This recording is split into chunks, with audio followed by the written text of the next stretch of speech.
Welcome to the Farming on Purpose podcast, a podcast for farmers and ranchers ready to shift for a stronger future. Today's challenges in agriculture are new, but the grit and determination required to be successful are not. On the Farming on Purpose podcast, you'll hear how producers of all sizes and practices are moving mountains for things they believe in, all in the name of an industry that keeps growing and innovating for a stronger food system and stronger farm families. I'm your host, Lexi Wright, and I'm excited to discuss where producers are finding success, challenging the status quo, striving for better, and keeping our heritage alive, all while producing the food we depend on.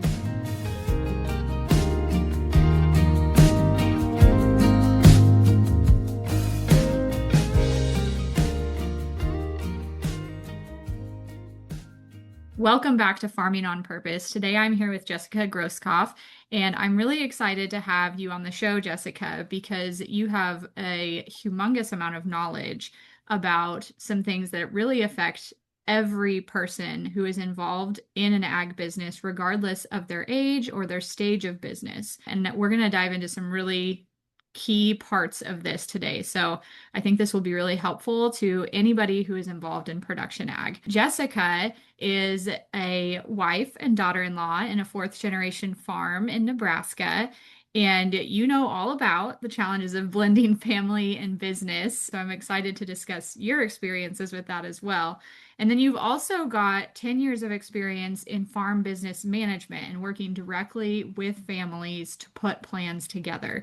So Jessica, I'd love to learn just more about your farm and then how you got into farm business management and a little bit more about what that's all about. Thanks for having me. So my husband and I farm just north of Scottsbluff, Nebraska. We grow corn and dry edible beans, and we are still harvesting dry edible beans as we speak. And I got into farm business management because my 9-to-5 is that I work for the University of Nebraska as an extension economist. So I work with farmers and ranchers on the business side of their operation, and I've been doing that for over 10 years. When I give presentations or I give talks, I always say, yes, this is my 9-to-5, but my 5 to 9 is cussing and discussing these topics with my husband across our kitchen table. So both of those really marry well together because I know what the conversations are like. I know that some of the things we have to discuss are uncomfortable, but at the end of the day, it's really rewarding when we're able to sit down as a family and really tackle the challenges that farmers and ranchers are facing, especially in the area of estate and transition planning. Absolutely. What brought you to this field of work? Did you always know that's what you wanted to do? Actually, it's not. I originally wanted to do international promotions of U.S. products overseas. So I was on a path where I was studying international agriculture trade. I had done internships in Washington, D.C. and Bangkok, Thailand, and I realized I wanted to come back to rural America. And there's not very many opportunities to talk about exporting U.S. agricultural goods in this area, in rural areas. So I used my degree to start here at the University of Nebraska. And honestly, it's the best thing that could have happened to me. I really enjoy working side by side with farmers and really tackling the issues that they're facing. Well, some of the things that we talked about when we were preparing for this episode is advice about how to get started in this whole transition and estate planning and it's such a big topic now. And it always kind of has been, but there's a lot more emphasis on it now because we have such a high number of producers who are at this stage where it is necessary that they're taking these steps. So do you want to tell a little bit about kind of what getting started in that process looks like? I think this is a really critical point, and it's not just farmers and ranchers. In fact, across the U.S. and across the globe, we are going through what's called the Great Wealth Transfer. And this is where we are seeing the baby boomer generations and older, as they pass away, they're passing their wealth down. So here in the state of Nebraska, actually about $1 billion worth of wealth will transfer in the next 10 years.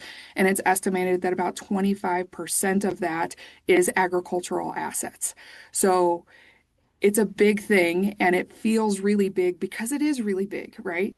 And so we have these older generations of farmers and ranchers, and I think it compounds because farmers and ranchers don't retire, right? So they are passing these assets at death, and that creates a lot of challenges rather than passing assets gradually.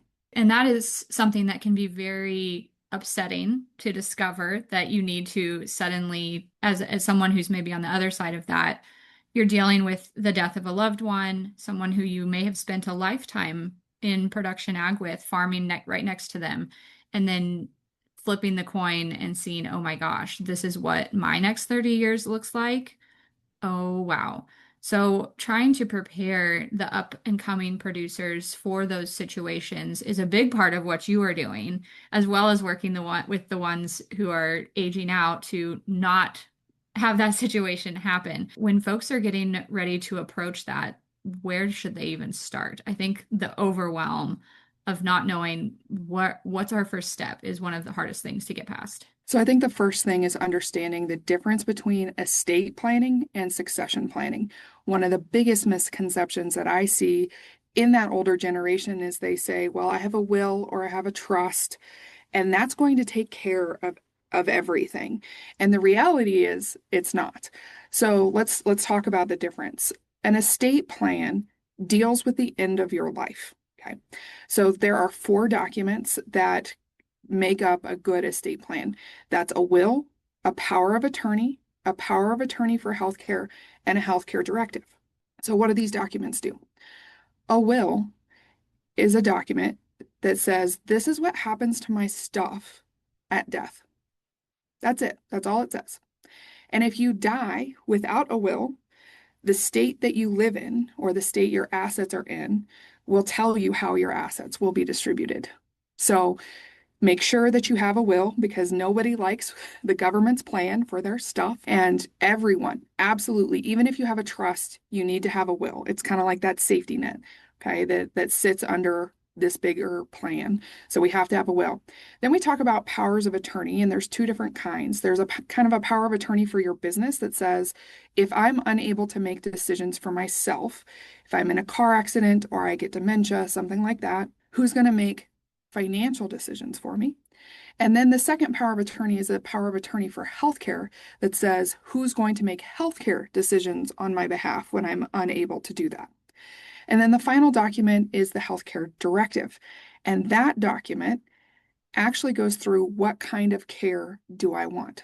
So when you become an adult, whatever age that is in your state, in the state of Nebraska, it's 19, every person should have those four documents in place. Absolutely. Now, the cool thing about those four documents is as long as you have capacity to do so, as long as you are capable, you can update those documents at any time.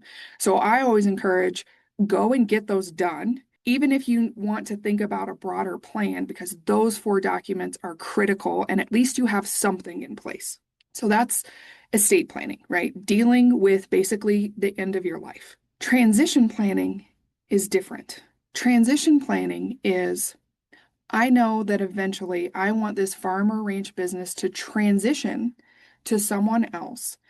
And I need a plan that is a gradual transfer of ownership that includes timelines, milestones, and written agreements that tells us how this business is going to continue and not just at death. A transition plan deals with things like what happens if someone gets a divorce? What happens if someone becomes disabled? What happens if somebody wants to retire, right? So it deals with much more than just simply death.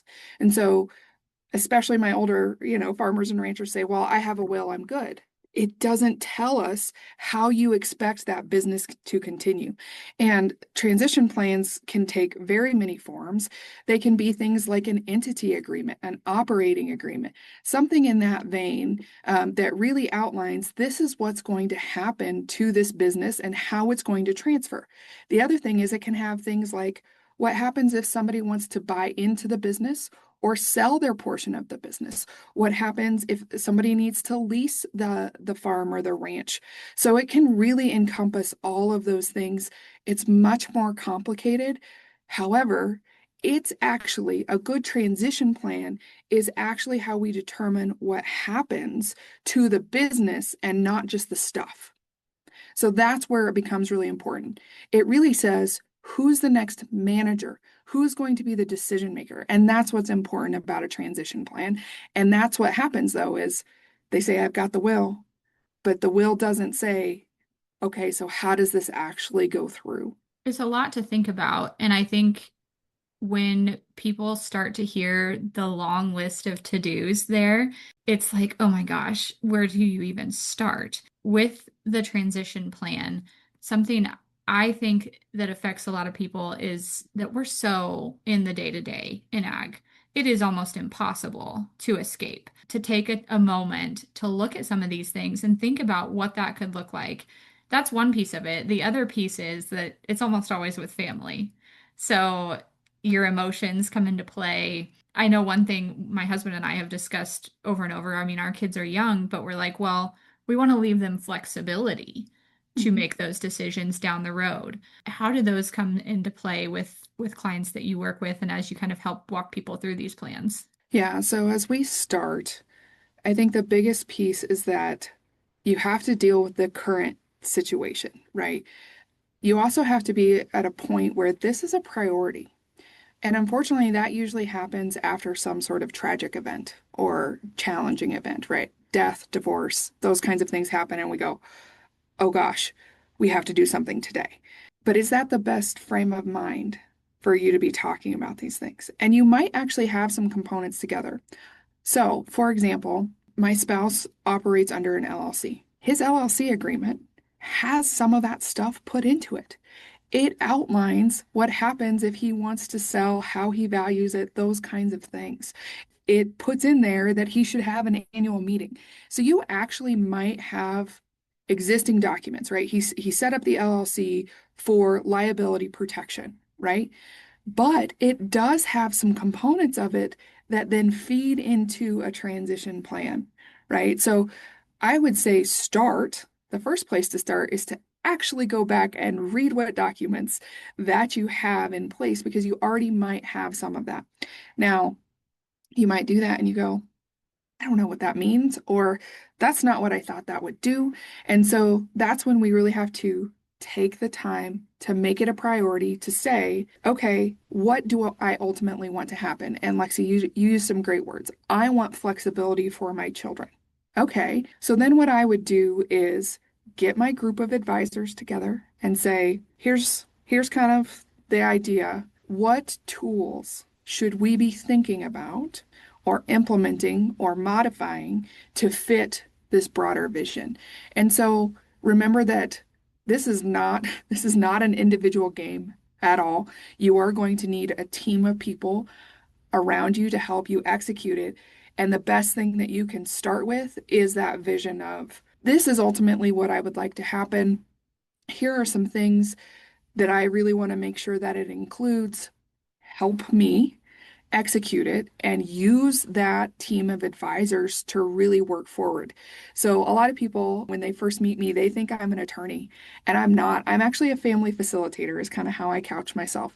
I do the farm business management stuff, but really what I do is kind of quarterback families and say, okay, now it's time to go to these advisors. Here's the questions we're going to ask. Here's the things we're going to do. So, again, you're going to have a whole team of people that are helping you execute this ultimate transition plan. And sometimes that feels good, I think, to know that we have experts that are going to help guide us and who are going to provide input. But I could also see how, to some, that feels intimidating. It's like, oh, I have all these new people in my business. Do I actually trust them? What do I do now? And I could see, I mean, I'm thinking of specific people in my family and in my life who that would be their reaction of like, it's none of their business, but we need to get them to let those folks in so that we can get the help and the guidance that we need. What kind of ways around working with people like that in your family? Because, like you said, it's usually multiple generations tackling this together.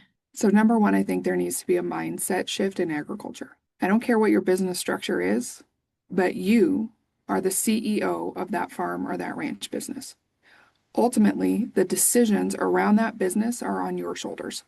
One of the things that I see happening is sometimes I will actually kind of, maybe it's a little bit different than what you're talking about, but somebody say, "Oh, the attorney made that decision for me." Hmm. I didn't make that decision. And that bugs me, right? Because yes, they might have made a recommendation or suggested something, but ultimately you signed the documents, right? You got the loan, you did the whatever. And so really the decision-making power is on your shoulders.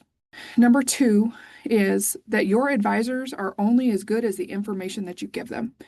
So one of the wrecks that I see with estate and transition planning is they didn't open up honestly about things that are going on.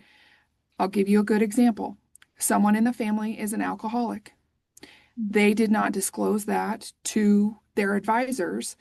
And then, lo and behold, this person inherits something and they fall back into their alcoholic tendencies, which also leads to a spending problem, which also leads to issues with equipment and things like that, right? So we have to be honest with these advisors. We have to know them. We have to like them. We have to trust them. And if we aren't sharing all that information, then we're probably not getting their best advice because we're the ones withholding information. And I think the final thing that I would say is that as hard as it is, the owner generation, no matter how old they are the person that has to be the person making the decisions. So I always say you can't push a rope. Well, what does that mean, Jessica? That's like weird. But you can't push a rope. I have watched younger generations push and push and push and push the oldest generation into the attorney's office, into the tax accountant, into the banker's office, and nothing gets done. They drag their feet because they don't want to be there. Sometimes, again, you can only do so much, and then you have to prepare for the oops, right? The big mistakes, the worst case scenarios you have to prepare for. And that's just the reality is if they're not making the decisions, you can't force them to make the decision, right? That you can't change other people and you can't control other people. All you can do is control yourself and make sure that you have all of this together for what you own and what your part of the business should be moving forward, and then start making the plans for if this goes south, this is how this is going to go, or even asking the question of if they're unwilling to have the conversation, to go to the advisors and actually get this put together, is this somewhere I really want to be? If I'm here because of someday this will all be yours, but nothing's in writing, I really encourage you to really, really question, why am I here? Is this the best thing for me and my family unit? And what would it look like if I walked away? And I know that's really hard. I know it's hard. I've been in that situation, but I think those are big things that we have to be thinking about as farmers and ranchers because ultimately it has to be the person who owns the business who is the one really who's driving this piece. You might be able to encourage them, but if you feel like you are pushing and pushing and pushing and nothing's happening, that's a good indication that nothing will happen. I think that really cuts to the quick of what the issue is here is we have a generation who wants to have that conversation so desperately and a generation who oftentimes is not willing. And so folks are faced with that decision and it's leading to a lot of upset. The quote about pushing a rope just made me smile. My husband says that to me and my kids all the time when we're working cattle, except he says you can't push a chain. Because the ownership generation is the one that has to be driving this or in the driver's seat at least. And we know that there's some communication breakdown when this topic comes up. What are some things that you've seen that are successful for folks who are trying to bridge that gap and get that conversation rolling without force? So I think the most effective thing that I see the younger generation do, especially if you're early in either returning or you haven't returned yet, is actually writing a letter. Writing a letter, number one, it's a tangible process. It's a very cathartic process for you to get the right words out of why do you want to come back to the business? Why do you want to have these discussions? How do you think you could benefit the farm or the ranch moving forward? And so I think that's the most powerful thing that I've seen. We've also used things like family meetings, family structures to say, let's actually have a family meeting. And again, kind of bring everybody to the table if you can do that and work through that process. But I see the letter as the most successful way that people can say, I really want to have this discussion. Setting up an appointment at the attorney's office for them, not the best way to start it. So let's say that we've maybe taken the steps to walk through that process and people are ready. They're ready to start having this discussion.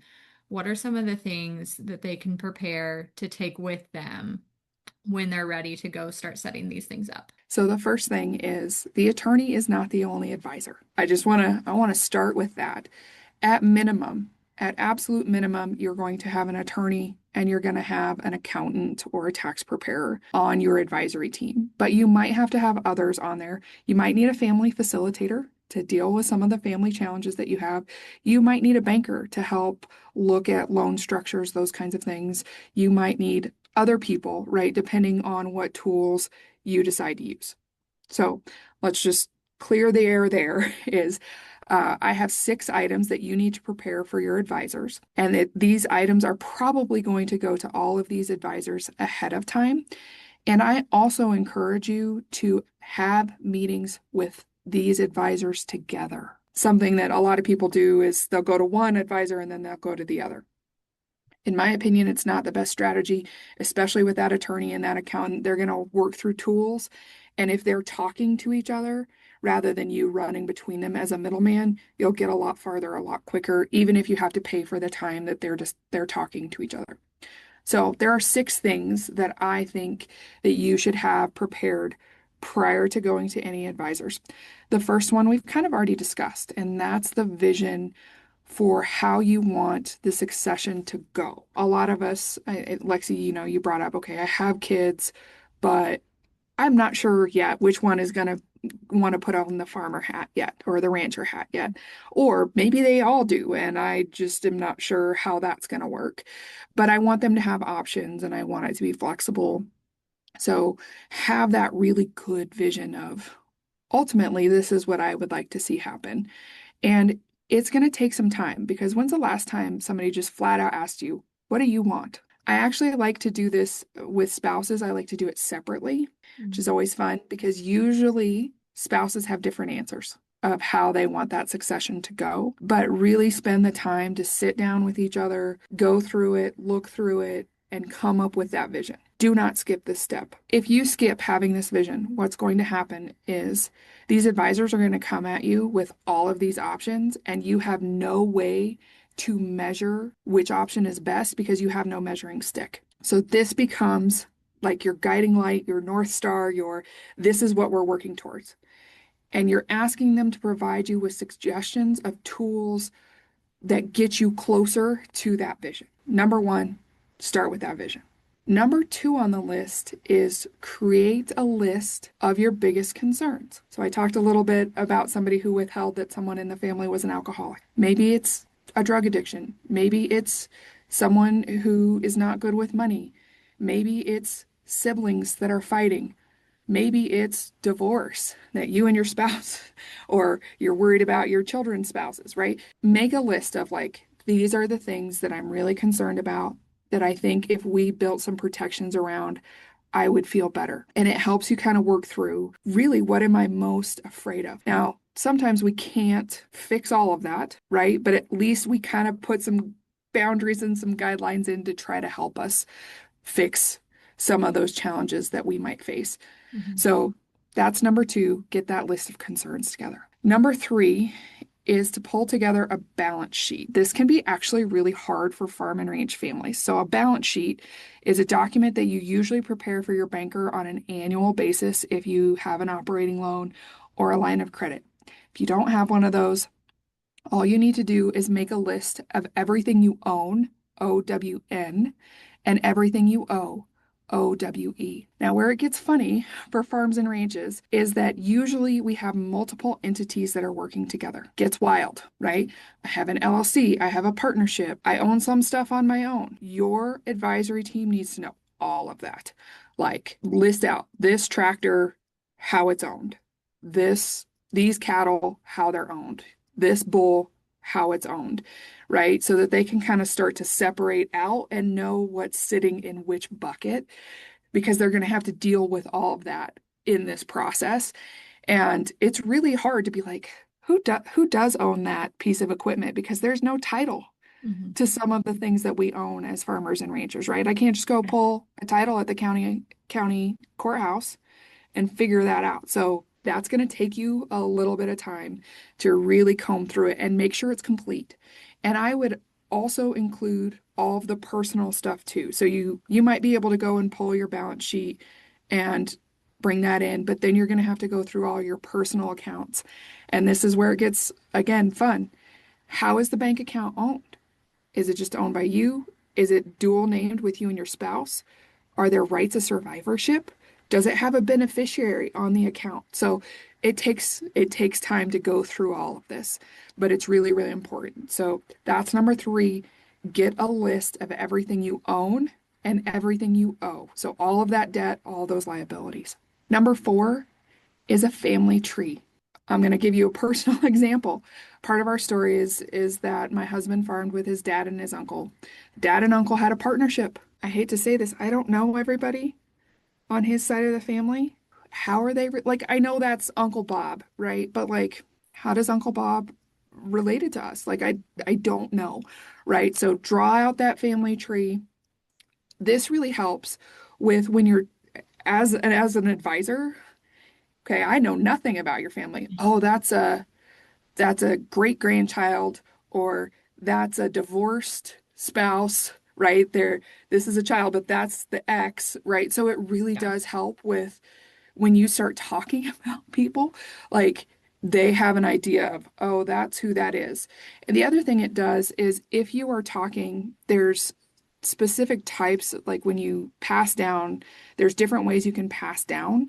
And so you can talk about this is how it would look for this person based on that language Mhm. in the will does this for this group of people. So it makes it more interesting, right? Mhm. So are we treating cousins equally, or are we treating cousins based on the number of children they have? A family tree. A family tree is number four. Have the family tree is really, really helpful, especially to your advisor teams. Going along with that is number five is the list of entities. So we know kind of how everything is owned now and where the debt is sitting. But then the entity list tells us the purpose of the entity and how it functions. So again, a lot of farmers and ranchers, like they might have an operating entity, they might have a trucking entity, they might have a food products entity, they might have a land entity. And if your brain will do it, I actually like to map them out so that I know, okay, so the operating entity pays the trucking entity, right, to haul Mhm. grain. Cool. Understand that. And then I know that the trucking entity owns these trucks. But maybe there's randomly a truck over in the operating entity because that's just how it was titled and nobody ever changed it, right? So it kind of helps your advisors understand your business structure and who's doing what.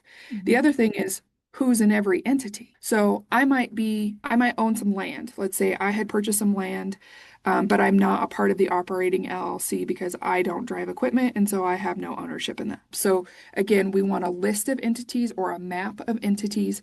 We want to know the purpose and function of that entity and who is an owner of each entity. Very important. Again, just to kind of help your advisors like kind of map out your business of how it's actually structured.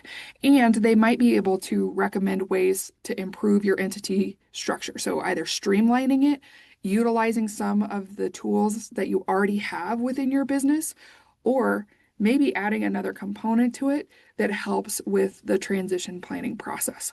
Number six is any legal documents that you currently have, any legal documents you currently have. You might have position descriptions of employees within your business, even family members within your business.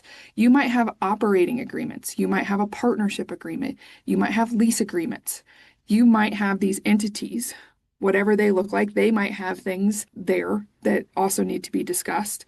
We can also talk about buy-sell agreements or options to buy, first rights of refusal, first rights of offer.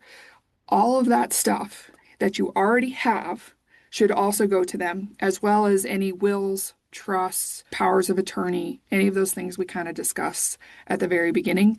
All of that should go to them. I am telling you that this list of 6 items will save you thousands of dollars and lots of time if you will take the time to really sit down and really prepare for your meetings with your advisors by having those 6 documents. So, just to summarize, number 1 was a vision for the succession or transition plan. Number 2 was a list of your concerns. 3 is a balance sheet or a list of everything you owe and own. 4 is a family tree. 5 is a list or a map of your entities, including the purpose and who's involved in each entity. And number 6 is any current legal documents or agreements that you currently have in place. Whew, I'm breaking a little bit of a sweat just thinking about those things. I mean, that is a lot to prepare. And I am glad you said that, this can save you thousands of dollars because there's incentive to it. But that's a lot of paperwork. I mean, this is a little bit off topic, but is there anything that we can be doing to remove some of that burden from the owner operators? I mean, even if it's like when we're setting up these entities, that we can simplify things. So I think 1 and 2 absolutely have to come from the owner operator. Hmm. No, no question. That oldest generation has to have the vision and has to have the list of their greatest concerns. A banker or a tax accountant will have a list of all of your assets or should have a list of all of your assets because you probably have a depreciation schedule Hmm. from your tax accountant. And then again, your banker's going to have that balance sheet that would list all of that out. So you might be able to go to an advisor to get those, but check them because when was the last time they were updated? Could be quite a while ago. The list of the entities, again, an attorney, if you've worked with the same attorney for a long time, probably has that, but again, might not know and understand why or how they function. And then all of the legal documents are probably scattered around somewhere. Again, the attorney should have those things. They might not, like lease agreements. As much as I preach that you should have all of your lease agreements drafted and reviewed by an attorney, I doubt that Right. 25% of them are. So that's one of those things where they probably have it, but they might not. I have a box in my house that says, "Sorry, I'm dead." Um, and it is literally all of this stuff for my spouse if I ever die. And there's more to it, but basically if I get something that I think my spouse would not know what that is or where to find it, it goes into the sorry, I'm dead box. You might hear them called in case of emergency boxes. You might hear them called next of kin boxes. Whatever, however you want to title it. My husband and I have kind of a darker sense of humor. So it's literally sorry, I'm dead. Sorry, I'm dead. But it's just one of those things that I think we have to do because when you pass, guess what? Whoever in Nebraska, we call them the personal representative. You might hear them called an executor. Whoever that person is going to have this stuff anyway. If that older generation is like, I really don't want to get all that together. All right, well, in your will, I'm named as your personal executor. And I need to know where all this stuff is anyway. As daunting as it is, at some point, someone is going to have all this information. I always say it's a lot easier for you to help me kind of piece and part this together now than it is to ignore it and then I'm going to have to go through all of your stuff anyway. You might as well help me out a little bit and let's get it together. And then once you've got it together, I encourage a legacy box again, next of kin. Sorry, I'm dead. Box. That makes sense. Like it has to happen. So here's what you need to tackle. Is this something that you see folks do on all kinds of different timelines? Or if they start working with you, are you kind of holding them to this is the steps that we need to take? Let's get going. Everybody kind of works on their own timeline. Honestly, an estate plan, a will, a power of attorney for healthcare, and a healthcare directive. Most attorneys can have that done like in a month. Super simple, right? The larger vision of the succession plan Hmm. might take longer. It depends on how complicated the farm or the ranch is, how complicated the family is, because let's be real, families. I have some families, I've got like a family that has 6 kids. I thought it was going to take forever. And they're like, nope, mom and dad can make the vision. We know that this is the farming child. We just want to know what the plan is. And I was like, oh, cool. I had a family with 2 siblings and way more complicated than my family of 6. So I think it just depends on your family. But really, I think in a good winter, if you really put your feet to the fire and said, this is a priority by planting or, by calving or whatever your deadline is, like set a deadline in your brain. I think you could probably easily have these documents put together. And remember that nothing is perfect. Like nothing is perfect. I've had my file of Sorry I'm Dead since we got married, and every year I find something new to go in it. So every year I'm like, yeah, that probably should be in there. Like I know it's strange, but it's always going to evolve. The other thing about transition planning is your family is going to change. And every 3 to 5 years, or at every major life event, I encourage families to go back in and reread everything to say, is this still working? Is there a new concern? Is there a new entity? Is there a new whatever that we need to deal with so that it's still solid? Right. And so I always say either death, divorce, birth of a new grandchild, you got to go back in, or we're setting your calendar for every 3 to 5 years for an appointment. And I mean, that makes sense. I think having a deadline to work towards really helps just kind of solidify like this isn't something we're going to stretch out for an entire year. We're going to get it done. We're going to be on our way and have this in place. So that's the things that we're preparing. And we're taking them with us into those first appointments or sending to them ahead of time. Then you're actually making the plan. What does that usually look like? Kind of depends on the family. I let the oldest generation decide basically, do you want to bring your plan to the family first? Or do you want to put the plan in place and then just inform the family of what's going to happen afterwards? So letting them kind of decide that. But really, the process is you're going to send them this basically packet of stuff and say, advisors, we're going to sit down and you're going to pull in again, at least the attorney and the accountant and have a meeting of, okay, what are the options? What are the tools? What do you think works? What do you think? And then they start making decisions. And then they start asking more, right? Okay, the other thing I like to do is, let's say they give you 2 options, and I'll do this with families. So they gave you 2 options, and I actually have the attorney and the accountant in the room, and I will pull out a baseball cap or a bucket, and I will write every family member's name on a piece of paper. I will stick it in that hat or that bucket, and I will pull out a name. I say, okay, so and so has passed. Does the plan still work? Mm. Or how does the plan work? How do the options work if this happens? And we go through kind of that, I call it stress testing, what happens, right? Because we usually assume oldest generation, they're going to pass first. It's not usually the case. I had an older sister who died at 18. My parents were not prepared for that. I always say people die out of order. We have to stress test the plan, not just this is how I assume it's going to go because mom's going to die, then dad's going to die, then so and so's going to be there to take over the operation, and they're just going to love what they're doing and they're going to do it for the rest of their life. And then it's going to pass to their kids. It's rarely, rarely that sequential. Something happens. Life is messy. And if we're doing really good transition planning, we have a backup or 2 or 3 to address whatever that challenge may be. And it's hard. I tell them, this is a Kleenex day. Okay. We are going to be going through it. It's hard. It's hard to imagine. It's hard to discuss. But I will tell you what, the peace of mind knowing that we have done the best that we can. We can't plan for everything, but we've done the best that we can. So much better than laying awake at night asking yourself, did I just do all this for nothing? That's super valuable exercise. It sounds like terrifying, but valuable. At that point, when you're considering options and kind of these vehicles to move you towards those goals, I think, and yes, it's the attorney and the advisor's jobs to, but I think one of the biggest fears that folks go into that with is we're going to do it wrong. We're going to set it up and it's going to lock our most beloved people into this horrible situation that they can't get out of. How do you approach that? I would rather have something that's not perfect than nothing at all. If the progress is we went from having no will to having a will, that's a win.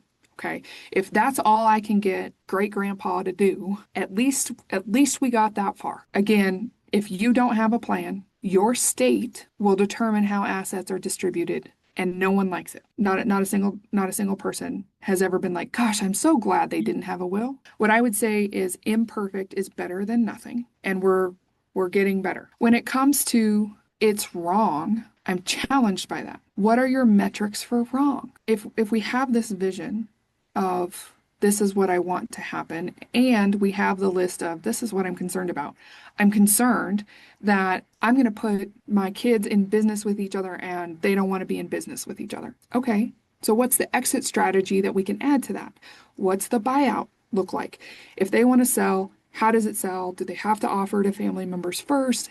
Is there a discount? Does it have to be lineal descendants? Can it be a neighbor who's been really great to us? Like, what does that look like? And let's build that in. So that goes back to that idea of if we've got that vision, it's the measuring stick that says, this is what we want to happen. And then we back that up with the concerns. And that list of concerns might change and evolve as you go through.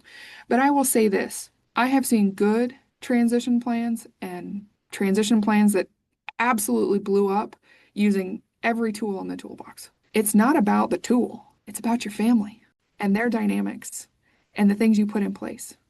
So I can't fix poor family relationships with an LLC. Darn it, right?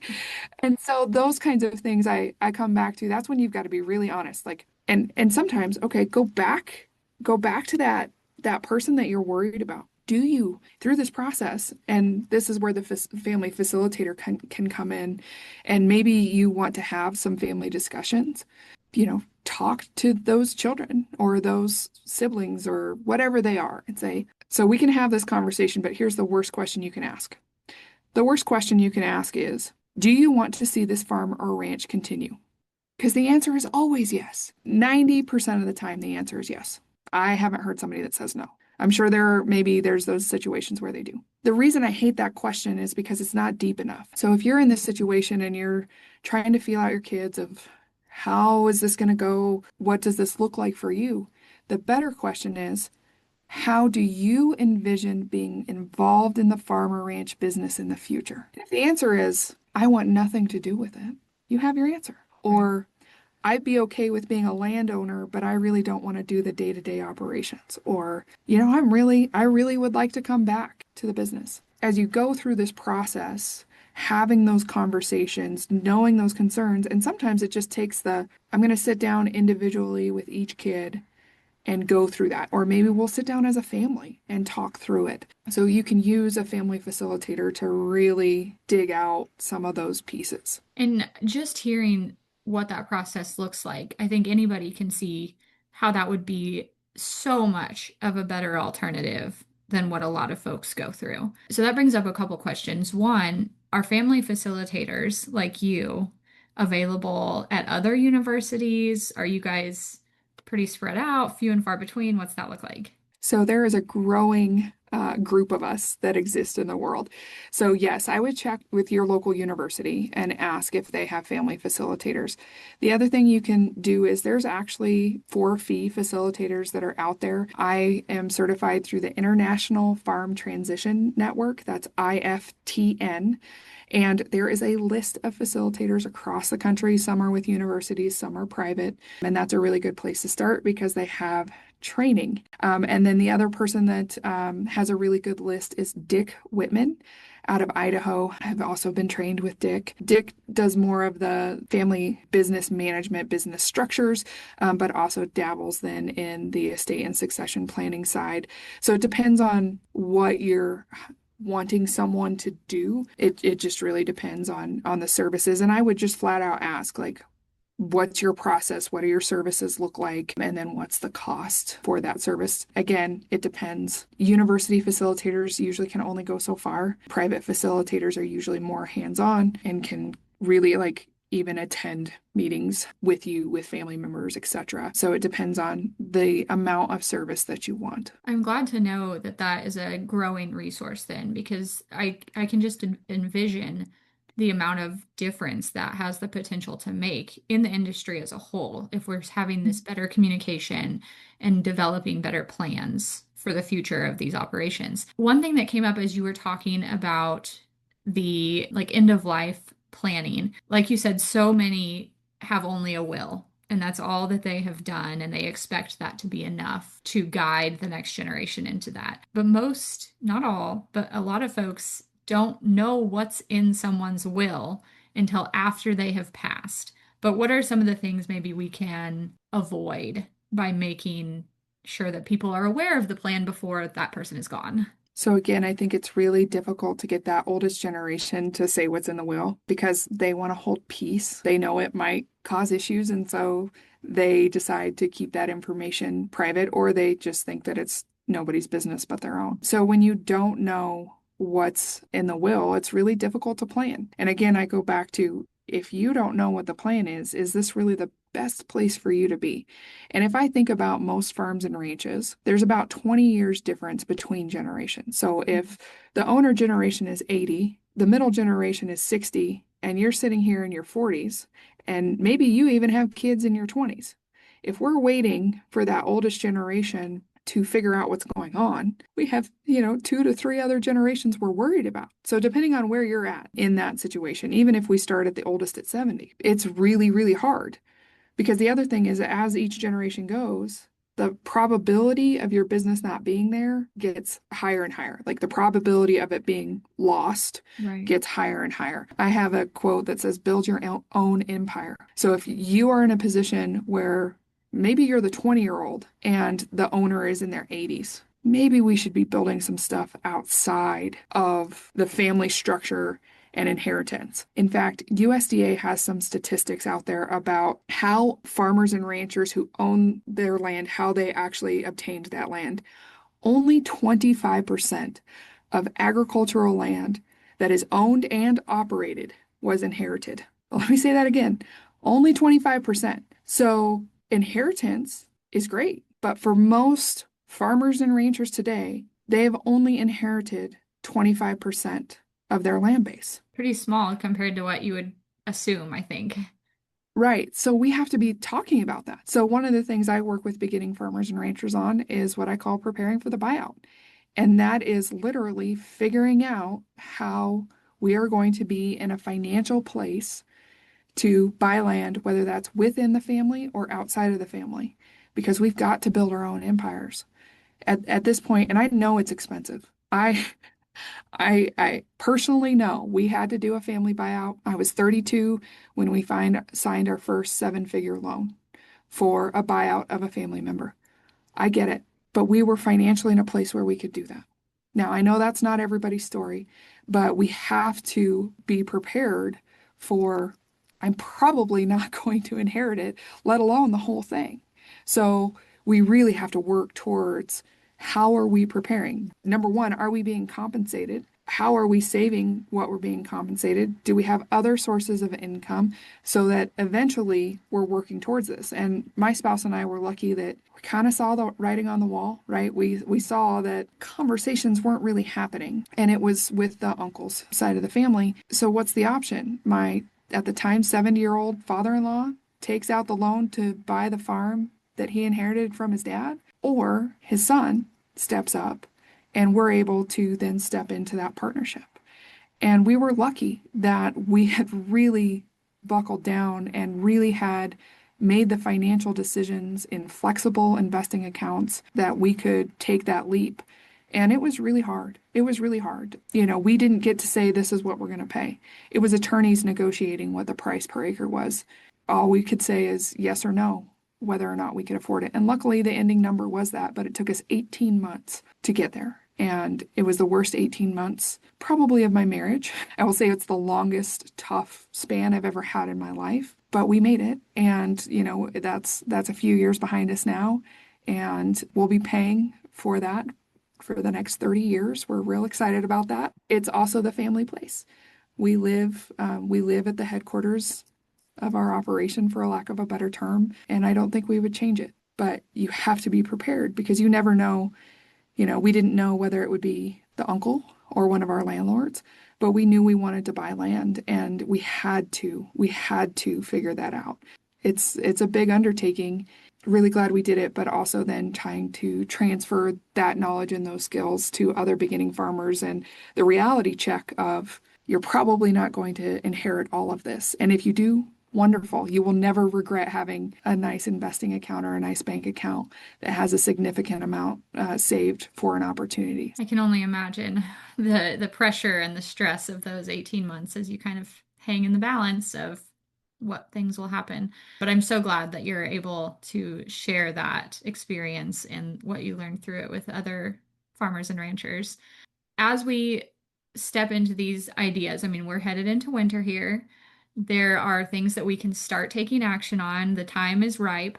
From all of the experience that you have seen as with your work in this, if you could change or maybe encourage people to do one thing to set the future of ag up better in this area, what would you want people to do? Don't be afraid of the hard conversation. I know it's uncomfortable. I'm a part of a farm family. We are in business with one another. I actually had a hard conversation earlier this week that I was dreading. And I thought, you help other families. You can do this. It's a lot harder when it's you. But if we're willing to have those hard conversations, it is so much better when you know where you stand. And what do you have to lose? Finally, I just said to myself, what do I have to lose? I can either continue to fret and worry and lose sleep and be mad and be angry, or I can go have this conversation and be in the same spot, or maybe it'll be better. Mhm. And honestly, 9 times out of 10 that I have been so frustrated and had that conversation, it gets better.